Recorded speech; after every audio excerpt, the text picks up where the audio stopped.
강론 10계명 중 제5계명 제3강 1. 신약 성경에서의 효. 예수 그리스도는 효의 완성자이자 최고의 모델입니다. 구약의 율법이 효의 당위성을 명했다면 신약의 예수 그리스도는 효의 완성을 보여주셨습니다. 예수님은 하나님의 아들이시지만 육신의 부모를 섬김에 있어 조금도 부족함이 없으셨습니다. 예수님의 생애는 그 자체로 효도의 교과서입니다. 첫째, 예수의 겸손한 순종. 누가복음 2장 51절은 예수님의 유년 시절을 이렇게 요약합니다. 예수께서 함께 내려가사 나사렛에 이르러 순종하여 받드시더라. 여기서 순종하여 hypotassomenos라는 헬라어는 군대 용어로 자신의 위치를 알고 그 아래 복종하다는 뜻입니다.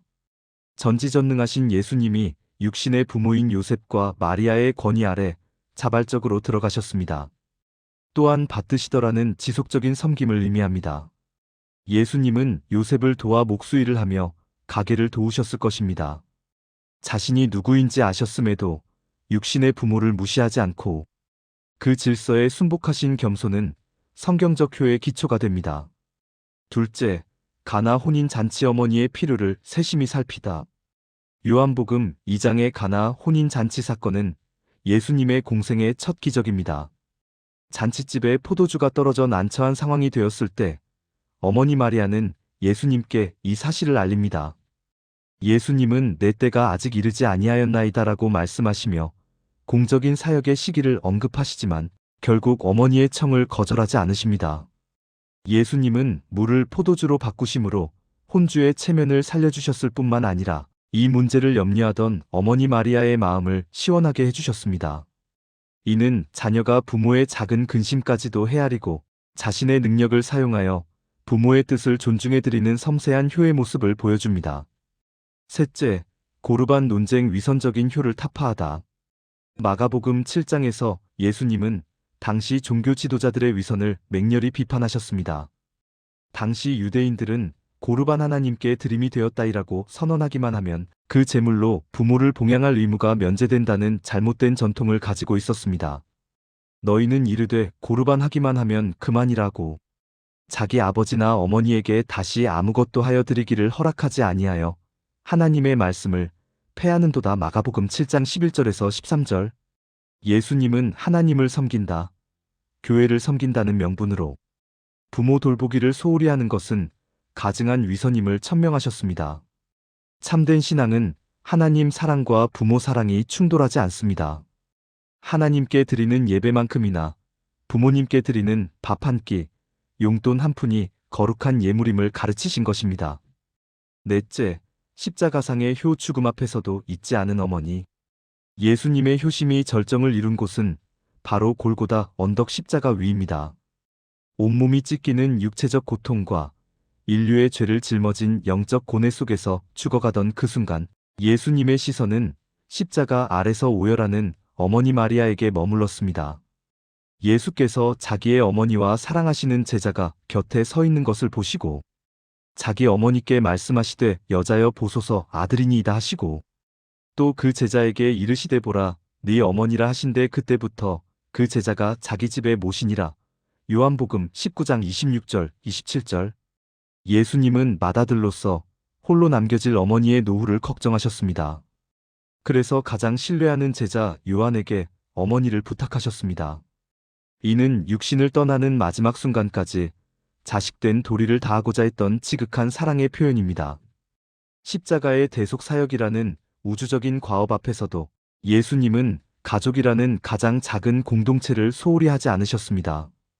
이에 대해 새로운 성경 6875번째 하나님 말씀을 보면 나의 아들 예수가 죽음의 순간에 과연 뭐라 말하였느냐? 그 고통 속에서 마지막 숨을 거두는 그 순간에 나 여호와의 뜻에 순종하는 그 고통 앞에서도 그리 말하였느니라. 낳아준 그 육의 어머니를 잘 보살펴 주기를 바라며 그가 아는 자들에게 부탁하며 숨을 거두었음이니라. 과연 그 고통과 시련 속에서 나 여호와의 뜻에 역사하는 나의 아들 예수가 육으로서 낳아준 부모를 아는 자에게 부탁하며 숨을 거두는 그를 보고 과연 종교 집단이요 지도자들은 무엇을 가르쳤으며 그리고 무엇을 깨우쳤는가? 그리고 모든 백성은 과연 무엇을 거기서 느끼고 깨우쳤는가? 이를 너희는 깊이 깨우쳐야 할 것이니라. 나의 아들이 그 고통의 죽음 속에서도 너희에게 육의 부모를 부탁하며 숨을 거두는 것은 하늘의 나 여호와의 뜻에 따라 순종하며 하늘의 역사에 거역하지 아니하며 하늘의 길을 위하여 하늘에서 이루어지는 그 모두를 충실히 수행하며 순종하는 그와 같은 모습으로서 죽어가면서 위로는 하늘의 뜻을 거역하지 아니하며 행하는 것이 백성이 가야 할 길이며 아래로는 육의 본분을 다해야 함이 인간의 도리라는 것을 너희에게 가르쳐주고 깨우쳐 주었음을 알아야 할 것이니라. 나의 아들 예수가 육의 세상에서 본분을 다하며 육의 세상에서 한 점의 부끄러움이 없는 삶을 살며 할 도리를 다하고 사는 것이 하늘에 오르는 길이라는 것을 만백성들에게 깨우쳐 주고자 그와 같은 말을 남겼음을 너희는 깊이 깨우쳐야 할 것이니라. 이 말씀은 예수님께서 십자가의 극심한 고통 속에서도 육신의 어머니를 부탁하며 마지막까지 자식의 도리를 다하신 것은 위로는 하나님의 뜻에 순종하고 아래로는 인간의 본분을 다해야 함을 몸소 가르쳐 주신 것입니다. 따라서 하늘의 일을 핑계로 현실을 소홀히 하지 말고 육의 세상에서 부끄러움 없이 도리를 다하며 사는 것이 곧 하늘에 오르는 참된 길임을 깨우쳐 주고 있습니다. 새로운 성경 2107번째 6절부터 15절의 하나님 말씀은 종교 지도자들의 잘못 가르침에 대해 너희들이 부모에게 공경하며 효성을 하기 전에 너희들이 너희 부모로부터 세상에 태어났으며 세상에 나와 너희들이 그 부모로부터 그 품 안에 성장하여 달리고 뛸 수 있는 청년이요 장년으로 자라도록 키워준 그와 같은 감사함을 생각해서 감사함에 대한 보답이라도 할 수 있는 내 부모를 공경하라. 는 그것 하나만 심어주었다 하여도 오늘처럼 너희들이 형제간에 반목하며 남의 생명을 파리 목숨만도 못하게 여기는 이와 같은 험악한 말세는 오지 아니하였을 것이니라. 너희들은 여기서 깨우쳐야 할 것이니라. 너희들을 길러주고 품어준 그 부모에 대한 고마움도 모르며 나의 피조물 만백성 너희들이 말하기를 그 부모의 은혜를 다 갚을 길이 없다. 그리하여 목숨을 다해도 부모의 은혜가 넓고도 깊어 어디에 비할 수 없다는 그와 같은 마음의 자세로 살아오는 너희들의 시대가 있었음이니 그 시대만 하더라도 너희들이 지금같이 이렇게 사악한 시대는 오지 않았을 것이니라. 그러나 지금 종교 지도자들이 그 가르침을 모르며 나 여호와의 뜻을 모르며 그리하여 너희들이 나의 피조물 만백성을 어찌 이끌어갔는가? 부모의 감사요 부모의 공경함은 저버리고 오로지 모두를 다 버리며 나 여호와에게 모두를 다 바치는 것만이 하늘에 오를 수 있는 길이요 영광된 길이라 그리 가르쳤으니 너희들은 내가 너희들에게 가르치라는 그 자체를 거역하며 그와 같은 말과 행동을 서슴없이 실천하고 행하여 왔음이니 너희들이 그리 가르친 지금의 나의 피조물 만백성 너희 자손들은 무엇라 말하느냐? 부모란 저희 안중에도 없음이니라. 심지어는 이리 말하느니라. 저희가 세상에 태어나고 싶어 부모가 저희들을 태어나게 했는가? 부모의 의사와 자유대로 하여 저희들이 태어난 희생물이라 그리 말하는 사악한 자들도 있음이니 이를 어찌 통탄하지 아니할 수 있는가? 이 말씀은 하나님께서는 종교 지도자들이 부모가 낳아 길러준 은혜에 감사하고 보답하라는 가르침만 제대로 심어주었더라도 오늘날처럼 생명을 경시하고 반목하는 험악한 말세는 오지 않았을 것이라고 말씀하십니다. 그러나 지도자들은 부모 공경은 뒤로하고 하나님께만 헌신하는 것이 영광된 길이라며 하나님의 뜻을 왜곡하여 가르쳤고 그 결과 자손들이 부모를 무시하고 심지어 자신을 부모의 희생물로 여기는 폐륜적인 시대가 도래했음을 깊이 통탄하고 계십니다. 이 현대 사회에서의 성경적 효 실천 방안. 그렇다면 오늘날 우리는 어떻게 이 말씀을 살아낼 수 있을까요? 첫째, 육신적 필요의 공급 물질적 효. 부모님의 의식주와 건강을 살피는 것은 가장 기본적인 효도입니다. 요셉이 흉년 중에 아버지 야곱을 봉양했듯이 부모님의 노후가 빈곤하지 않도록 물질적으로 섬기는 것은 자녀의 마땅한 의무입니다. 이는 앞서 언급한 보답딤전 54의 구체적인 실천입니다.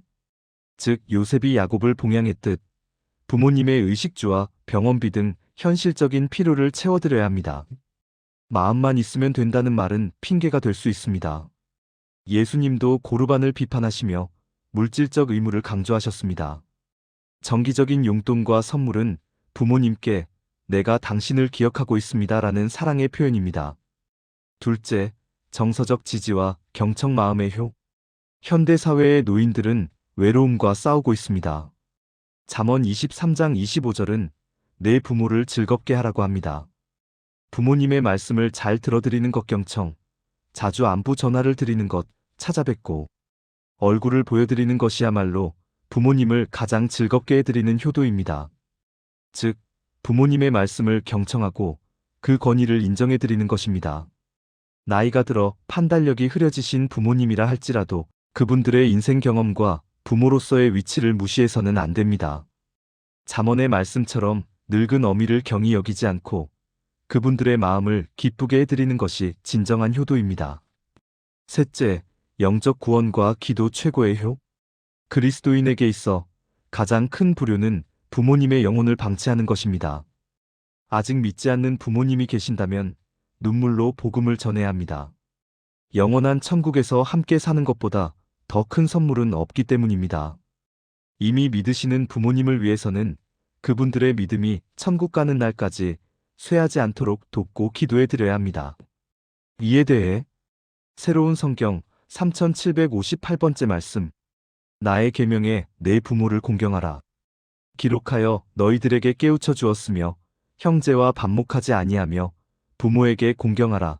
내가 하였음이니라.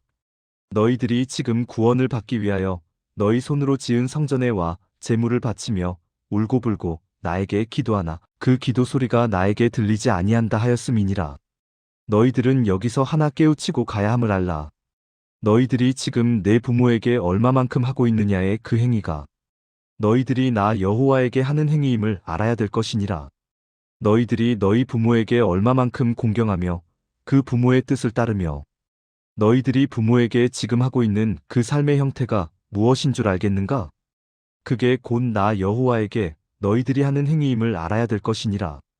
너희 부모를 공경하지 아니하며 너희 부모에게 순종하지 아니하며 그와 같은 마음을 갖고 너희들이 손으로 지은 그 성전에 가 제물을 바치며 금화와 은화를 하늘에 쌓아놓은 만큼 그 복을 받는다 하여 가는 너희들은 나와는 관계없는 백성이라는 것을 알아야 될 것이니라. 내가 너희들에게 하늘의 뜻을 가르쳐 주미니라. 내 부모에게 공경하라는 것은 말로써 내 부모를 공경하라는 것이 아님이니라. 너희들이 내 부모에게 공경하는 만큼 순종하는 만큼 그 모두가 나 여호와에게 너희들이 하는 것임을 알라. 너희들이 부모에게 불응하며 부모에게 효도하지 아니하며 부모를 공경하지 아니하는 자 나를 거부하는 자이며 나의 뜻을 따르는 자가 아님이니라. 이 말씀은 하나님께서는 부모에게 행하는 태도와 정성이 곧 하나님께 하는 행위와 동일하다고 가르치십니다. 따라서 부모를 공경하지 않고 그 뜻을 거스르면서 성전에서 제물을 바치고 기도하는 것은 하나님과 무관한 헛된 일이며 부모에게 불효하는 자는 결국 하나님을 거부하는 자와 다름없음을 엄중히 경고하고 계십니다. 효, 천국을 예행 연습하는 가정. 성경은 우리에게 하나님을 아바, 아버지라 부르게 하셨습니다. 그리고 눈에 보이는 육신의 아버지를 주셨습니다. 우리는 육신의 부모를 섬기면서 하나님 아버지의 마음을 배우고 그 권위에 순종하는 법을 훈련받습니다. 즉, 가정은 작은 교회이며 효도는 삶으로 드리는 예배입니다. 십계명에 새겨진 하나님의 명령은 분명합니다. 내 부모를 공경하라.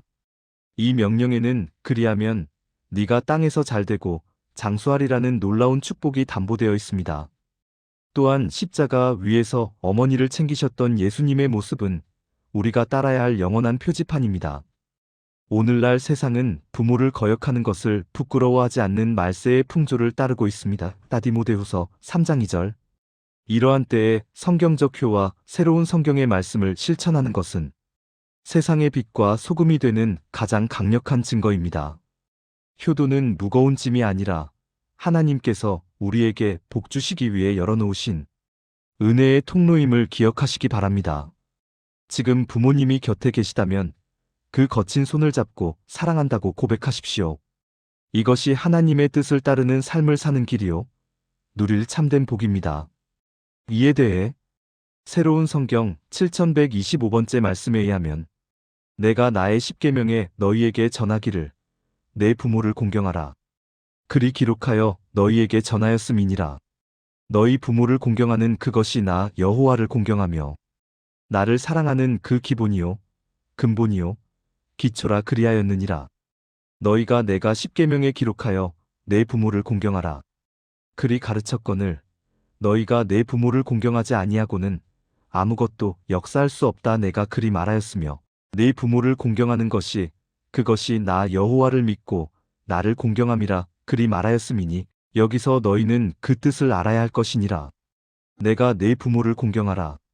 십계명에 기록한 것은 작은 하늘나라요 그리고 큰 하늘나라 그와 같이 둘로 나누어서 너희를 깨우쳐 주고자 하는 그 근본을 가르쳐 주고자 함이니라.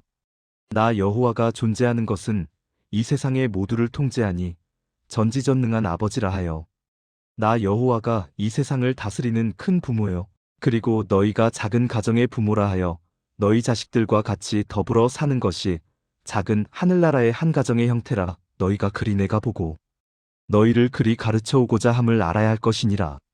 너희가 내 부모를 공경하는 것은 자식이 부모를 공경함으로써 그 도리를 다하는 것으로 너희는 그리 생각하나 그 의미가 아니니라. 너희가 부모를 공경하는 그것으로써 그 많은 형제여 모두가 화합되며 사랑으로서 형성되며 그 모두가 다 뜻을 같이 할 수 있는 그와 같은 형국이 이루어지는 것이기 때문에 그리하여 너희가 가정을 하늘나라의 한 곳으로 보며 나 여호와가 존재하는 것은 큰 하늘나라의 삶이요 모든 형태를 그리 보아야 할 것이니라. 이에 대해 하나님께서는 십계명에 내 부모를 공경하라는 계명이 곧 하나님을 사랑하고 공경하는 가장 기초이자 근본임을 강조하십니다. 하나님이 통치하시는 세상을 큰 하늘나라 큰 부모로 가정을 작은 하늘나라 작은 부모로 비유하시며 부모 공경을 통해 형제간의 화합과 사랑이 이루어질 때 그 가정이 곧 하늘나라의 모형이 됨을 가르쳐 주십니다. 즉 부모를 섬기는 것은 단순한 자식의 도리를 넘어 가정을 작은 천국으로 완성하고 하나님의 뜻을 실현하는 거룩한 행위임을 일깨워주고 계십니다. 3회에 걸쳐 드린 효에 대한 결론의 말씀을 드리겠습니다. 축복의 통로로서의 효도. 성경은 효도를 구시대의 유물이나 단순한 도덕률로 치부하지 않습니다. 성경에서 말하는 효는 보이지 않는 하나님을 섬기는 시금석입니다. 하나님은 부모를 통해 우리에게 생명을 주셨고 부모를 공경함을 통해 하나님의 권위에 순종하는 법을 배우게 하셨습니다. 하나님께서는 부모를 공경하는 자에게 땅에서 잘되고 장수하리라는 축복을 약속하셨습니다. 이 약속은 개인의 건강뿐만 아니라 가문의 영적 유산이 계승되고 사회가 안정되는 포괄적인 축복을 의미합니다. 폐륜과 불효가 만연한 이 말세의 시대에 성도들이 먼저 성경적인 효를 실천함으로 세상의 빛과 소금이 되어야 할 것입니다. 부모님을 섬기는 것은 무거운 짐이 아니라 하나님께서 우리에게 복 주시기 위해 마련하신 은혜의 통로임을 기억해야 합니다. 오늘 나의 부모님을 주님 대하듯 섬기는 것이 곧 하나님을 영화롭게 하는 길입니다. 한국은 기독교가 들어오기 전부터 전통적으로 인간다운 교육을 강조해 왔습니다. 그리고 인간 교육의 핵심은 바로 효입니다. 효는 역사적으로 한국인의 윤리와 도덕 중 가장 중요한 부분을 차지하고 있습니다. 따라서 한국인들에게 조상들의 정신문화의 유산인 효 사상은 귀한 무형의 자산이 됩니다. 그러함에도 불구하고 현대에 이르기까지 효를 구체적으로 학문화하여 가르쳐 실천하지 못했습니다. 또한 한국의 기독교는 어떠합니까? 이제까지 한국 교회는 믿음만을 너무 강조한 나머지 여호와의 율례와 법도의 기본적인 효를 잘 가르치지 못했습니다. 그리고 기독교는 그동안 성경적인 효에 대하여 부분적으로만 강조했지 전체적인 것을 조직적으로 신학적인 학문을 연구하는 하는 데는 관심을 갖지 않았습니다. 하나님을 믿는 신앙은 한마디로 관계성의 회복이라고 말할 수 있으며 그 관계성 회복의 내용은 다음과 같습니다. 첫째, 천지를 창조하시고 다스리시는 하나님과의 관계를 회복하는 것이며, 둘째, 인간과의 관계를 회복하는 것입니다. 오늘날의 기독교는 진정 하나님의 깊은 뜻은 모른 채 문자적으로 보이지 않는 하나님만을 사랑하고 하나님만을 섬기라고 강조하고 있습니다. 하지만 다음에 오는 부모를 공경하고 이웃을 사랑하라는 보이지 않는 하나님. 사랑의 모습은 결국은 이웃 사랑을 통해서 실천된다는 사실을 인식하지 못하는 경우가 많습니다. 그렇다면 하나님 사랑을 실천해야 할 우리의 이웃은 누구인가? 우리의 이웃은 바로 우리와 관계하는 모든 사람입니다. 그 중에서도 가장 가까운 이웃은 나를 이 땅에 태어나게 하신 부모님입니다. 그런 의미에서 부모님과의 관계성을 잘 형성하지 못하면 결국은 하나님과의 관계성을 잘 형성할 수 없게 된다고 말할 수 있습니다. 바꾸어 말한다면 이웃과의 관계성을 회복하는 법을 배웠을 때 하나님을 섬기는 법을 배울 수 있는 것입니다. 새로운 성경 역시 말씀하기를 육신의 부모를 섬기는 것이 곧 하나님을 섬기는 것이며 이것이 구원의 시작이자 완성이라고 정의합니다. 예수님께서 십자가 위에서도 효를 다하셨듯 하늘의 일을 핑계로 부모를 소홀히 해서는 안 되며 부모에게 행하는 태도가 곧 하나님께 행하는 믿음의 척도이기 때문입니다. 따라서 가정을 작은 하늘나라로 여기며 부모 공경과 형제, 우애를 실천하는 것이야말로 잘못된 종교관으로 혼탁해진 세상을 바로잡고 하늘에 오르는 가장 확실하고 근본적인 길임을 강조하고 있습니다.